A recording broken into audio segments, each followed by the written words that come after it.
এই বিষয়গুলোতে এখন পর্যন্ত আমাদের কাছে কোনো তথ্য আসে নাই। আমরা হয়তোবা কোনো আসামিকে আমরা পেলে সেই আসামির কাছ থেকে হয়তো আমরা এই অ্যাঙ্গেলের কোনো ইস্যু পাবো আর কি, যে এই মার্ডার কি কারণে হলো।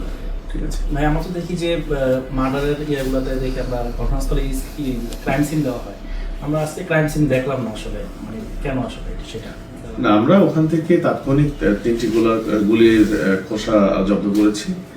আর এর পাশাপাশি ওখানে কোনো ব্লাড আমরা দেখি নাই। ওখানে গুলি খেয়ে ওনারা দৌড় দিয়েছিলেন।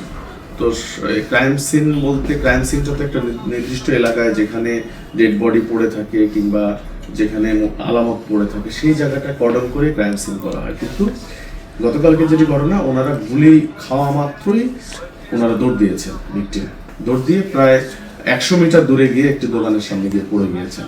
ফলে ক্রাইম সিনটা আসলে অনেক বড়, বিস্তৃত। ফলে এবং আলামত যেগুলো ছিল আমরা রাতে সেগুলো খুঁজে পেয়েছি। আমাদের দিনের বেলাও টিম সেখানে কাজ করবে। তো ঘটনাস্থলটা বড় হওয়াতে ওইভাবে ক্রাইম সিনটা আমরা যেটা সিআইডি করে কিংবা পিবিআই করে সেটি করা হয়। কজন মানে ছিল, মানে আক্রমণের সময় কয়টা বাইক ছিল? বাইক না, ওরা ওখানে ওত পেতেছিলেন।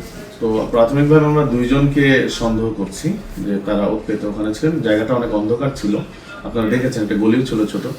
তো অন্ধকারে ওনারা ওত পেতেছিলেন। যখন এই যে ভিকটিম যে 2 জন তারা যখন যাচ্ছিলেন, হঠাৎ করে তারা এলোপাথারি গুলি করলে তারা গুলিবিদ্ধ হয়ে ছোটাছুটি করে চলে যায়। আবার যারা গুলি করেছে তারা আবার ব্যাকে চলে আসে।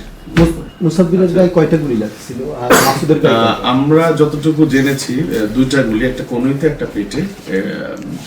মুসাদ্দিরের গুলি কি দুজনই করেছে ভাই? এটা পরে আমরা জানতে পারবো। আর মাসুদের গায়ে কয়টা লাগছে, কোথায় লাগছে? এখন পর্যন্ত একটি, মাসুদের পেটে। আচ্ছা।